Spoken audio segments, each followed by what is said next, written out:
നാമ്പുകൾ വിടരട്ടെ, മനസ്സു നന്നാകട്ടെ.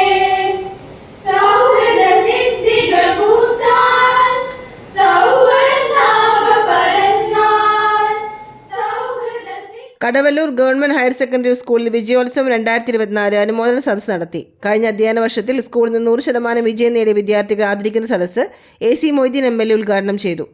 പൊതുവിദ്യാഭ്യാസ മേഖലയിൽ സർക്കാരിന്റെ ക്രിയാത്മകമായ ഇടപെടലുകൾക്കൊപ്പം പൊതുജനങ്ങളിലെ ബൃഹത്തായ പങ്കാളിത്തം കൂടി ഉണ്ടാകുമ്പോഴാണ് ഏതൊരു പൊതുമേഖലാ സ്ഥാപനങ്ങളും വിജയിക്കുന്നതെന്ന് MLA പറഞ്ഞു. 100% വിജയം കൈവരിക്കാൻ വേണ്ടി വിദ്യാർത്ഥികളെ പ്രാപ്തരാക്കിയ അധ്യാപകരെയും അദ്ദേഹം അഭിനന്ദിച്ചു. ചടങ്ങിൽ വാർഡ് മെമ്പറും കടവല്ലൂർ പഞ്ചായത്ത് പ്രസിഡന്റുമായ PI രാജേന്ദ്രൻ അധ്യക്ഷനായി. തൃശൂർ ജില്ലാ പഞ്ചായത്ത് അംഗം പത്മം വേണുഗോപാൽ ഉപഹാര സമർപ്പണം നടത്തി. പഞ്ചായത്ത് അംഗങ്ങളായ Jayakumar Poolakkal, Nishil Kumar, KU Nasar, Nasrath Abdul Khader, block member CK Vishambharan, PTA president KE Sudheer, OSA president Achuthan K, school വികസന സമിതി കൺവീനർ KV അരവിന്ദാക്ഷൻ, അധ്യാപകരായ MB Sreekala, Meera P Mathew, V Subaida, PV Deepa എന്നിവർ സംസാരിച്ചു. സ്കൂൾ പ്രിൻസിപ്പൽ KV വൃന്ദ സ്വാഗതവും പ്രധാന അധ്യാപിക ഷേർലി M പെലക്കാട്ട് നന്ദിയും പറഞ്ഞു.